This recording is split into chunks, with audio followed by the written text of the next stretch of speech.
वो बच्चे या बहुत सारे लोगों के मेरे पास क्वेश्चंस आए थे कि हम दुबले पतले हैं। बहुत सारे क्वेश्चन तो ऐसे होते हैं ना कि हम स्मार्ट हो जाएं, ओबेसिटी पे आते हैं, लेकिन कुछ लोगों के ऐसे भी आते हैं वो कहते हैं हम थोड़े से मोटे हो जाएं। ठीक है, तो ये उनके लिए है।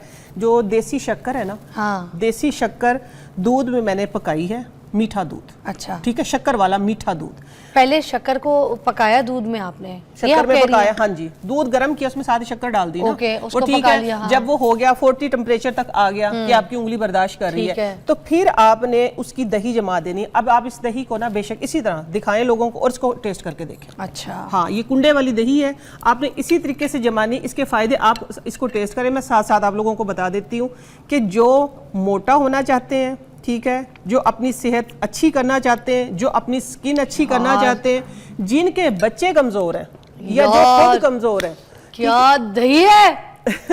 Oh my God. मीठा भी देखे इसके अंदर देसी मीठा मैंने डाला है, अच्छे दूध की मैंने दही जमाई है। ये उन लोगों के लिए, ये आपकी कब्ज को ठीक करेगी। जब आपकी कब्ज ठीक होगी, आपका गट सिस्टम ठीक होगा, आपको डकारें नहीं आएंगी, तो आपकी स्किन भी अच्छी होगी। स्किन के साथ साथ आपके बाल अच्छे होंगे। और इसका सबसे बड़ा जो फायदा है, सबसे बड़ा जो फायदा है कि अगर आप केले के ऊपर डाल के, ठीक है, केले के ऊपर डाल के, मिसाल के तौर पे आप, ये केला है, केले को इसके आप सिर्फ जस्ट केला, अगर जिनके बच्चे कमजोर है ना, तो वो सिर्फ केले के ऊपर ये दही डाल के खाएं। दूसरी सूरत में होता है क्रीम और शहद डाल के खाएं, लेकिन अगर ये वाली दही डाल के खाएंगे, बच्चे मोटे भी होंगे।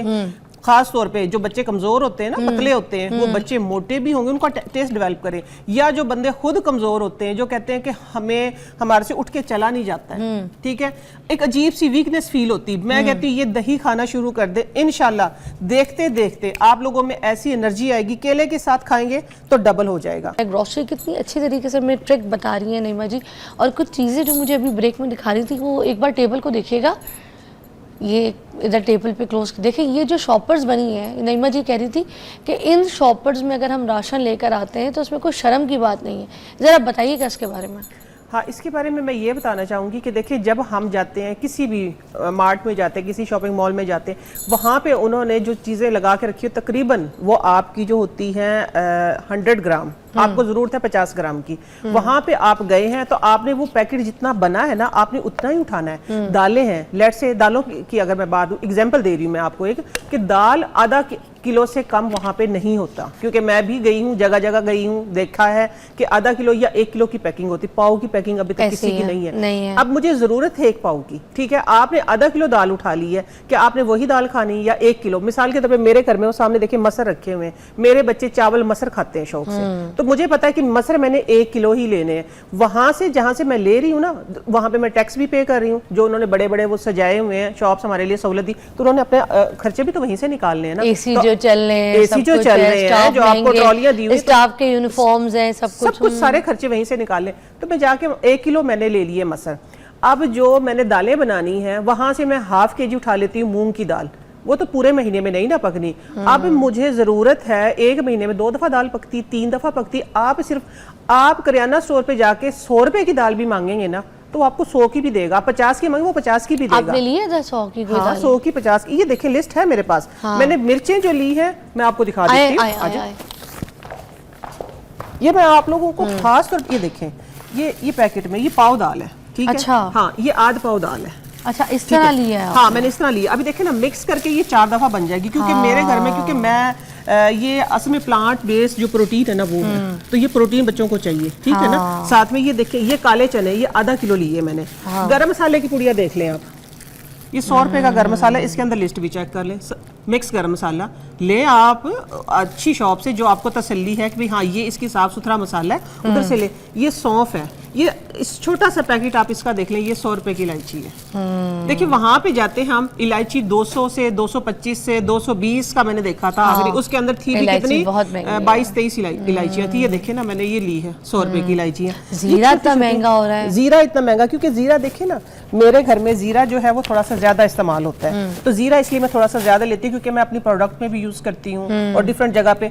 और फिर साथ में ये साबुत धनिया मैं दिखाऊं, साबुत धनिया का मैंने पैकेट लिया। आप यकीन माने उसके अंदर कितना होगा, 30 ग्राम धनिया होगा, और वो था तकरीबन 85 का पैकेट। अच्छा। और ये 100 रुपए का धनिया है, तो क्या बुरा इतने से है? फर्क में इतना सारा आ गया। 100 रुपए का धनिया है। तो ये बताने का और ये स्टॉल से जाने का जो मकसद है वो ये है और कि इमली का आप बताएं, लोग ये क्या किया, ये कितने की लिए? ये इमली 100 रुपए की, ये भी? देखिए, हाँ 100 रुपए की इमली है, ये 100 रुपए की इमली है। हाँ, और ये लिस्ट में देखें ना, ये लिस्ट में आपको नजर भी आएगा कि लाहौरी, ये काले चने हैं आधा किलो। अब देखिए मूंग की दाल है पाव है, माश की दाल पाव है, सारी चीजें, लाल मिर्च 100 रुपए की। मुझे कोई जितनी जरूरत है आप पहले चेक करें, ठीक है, अपने घर की ग्रोसरी को पहले चेक करें। मैं सिर्फ उनकी बात कर रही हूँ कि जो मिडल तबका है, जो कि 70% अपना बजट जो है वो आउट कर देते हैं, तो आप उसमें अच्छा खासा सेव करके अपने घर की और चीज़ों की जो अपने आप की ज़रूरियात हैं, बच्चों के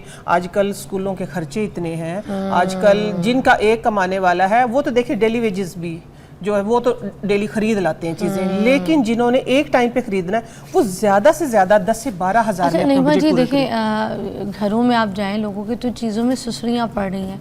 यही तो मैं बता रही हूँ। हाँ जी, वक्फर उसमें मिकदार में रखेंगे। हाँ। सुसरियाँ, बरसात का मौसम था, बरसात का मौसम चावल था। में बदबू आ गई लोगों के, ठीक बिल्कुल, है, exactly, ये सब कुछ, ये क्योंकि मैंने खुद भी एक्सपीरियंस किया अभी इस बरसात, तो वो सुसरी भी आई आटे के अंदर और चावल में भी बदबू आई, तो मुझे भी एक्सपीरियंस हुआ। मैंने कहा इतना ज्यादा नहीं मंगवाना चाहिए। खराब हुआ ना वो, खराब हुआ, तो मैं लोगों को मैं यही बात बता और रही हूँ। सुसरियाँ तो ऐसे है कि घर में फैल गई, सोफों तक गुजर गई, सोफों तक। अभी देखें ये कपड़े मेरे के पास, सोफे उसमें घुस गई जाके। ये देखें मेरे पास, अब मिसाल के तौर पे ये पैकेट है ना, जो वो पैकेट होते हैं बड़े वाले बने हुए जो हम लेके आते हैं शॉपिंग सेंटर से, कुछ भी जो सील पैक होते हैं, वो क्या होता है फिजा, वो इस तरह पड़े होते हैं ऊपर नीचे, ब्रांडेड वो देखे नहीं जाते। जो नीचे वाला होता है, बहुत सारी खवातीन को ये पता ही नहीं होता कि मेरे पास मूंगी की दाल पहले भी पड़ी है, ये माश की दाल पहले भी पड़ी है, वो ऊपर नीचे आती रहती है, नीचे वालों में कीड़ा लग जाता है, उसकी वजह से सारी कैबिनेट में कीड़ा हो जाता है। तो बहुत अच्छी बात है कि आप अपने घर को अपने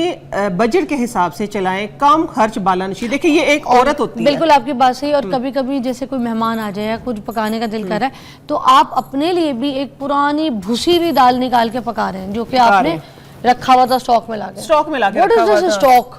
फिर बहुत सारे घरों की फिजा ये बात है कि खाने बचे हुए पड़े होते हैं फ्रिजों में, ठीक है, फिर वो निकाल के कहते हैं कि बस इस सारे सालन में डाल लें। सालन में नहीं, आप जब फ्रेश सालन बनाते हैं ना, चाहे आप दालें बना रहे हैं, आप गोश्त बना रहे हैं, आप सब्जी बना रहे हैं, कोई भी चीज़ है, आपको अगर लग रहा है कि ये ज़्यादा है या कल को किसी मेहमान ने आना है या बच्चों ने कम खाना है, तो आप फ्रेश सालन निकाल के उसको ठंडा करके उसको फ्रीज कर लें। मैं ये नहीं कहती कि फ्रीज किया हुआ अच्छा है, लेकिन जो 10 दिन फ्रिज में पड़ा रहेगा उसके अंदर जो बैक्टीरिया जाएगा, जो फंगल होगा, उससे बहुत बेहतर है कि आप वो निकाल के उसको सेव करें। अचानक से मेहमान आ जाता, आप निकाल के उसको पेश करें, ठीक है। फिर एक और बात मैं बताऊं, क्योंकि आज खानादारी की सारी बात हो रही है, आप लोगों को पता है कि बचे हुए जो सालन होते हैं उसमें अमूमन हम मैश करके पराठे बनवा लेते हैं, लेकिन शोरबे वाले सालन से आपने कभी पराठा बनाया? शोरबे वाले सालन से शोरबे वाले सालन की आज मैं आप लोगों को एक ट्रिक देके जा रही हूँ। अमूमन ये पता है कि आलू मटर हो गया, आलू गोश्त हो गया, तो आप लोगों ने क्या करना, उसके चावल बन जाते हैं क्योंकि उसमें शोरबा होता है। लेकिन आज के बाद आप आलू मटर है, चाहे आलू गोश्त और चाहे दालें, पतला सालन बचा हुआ है, आपने उसके अंदर ये करना है, टमाटर प्याज मिर्च धनिया ये काट के उसी शोरबे के अंदर, और इतना आटा डालें कि पानी की जरूरत ना, वो आटा गूंदे मैश करके। हाँ जी, आप फिर उसके पराठे बना के देखिएगा। मैं कहती हूँ कि ऐसे फ्लफी, ऐसे मजेदार पराठे कि आप उंगलियां चाटते रह जाएंगे।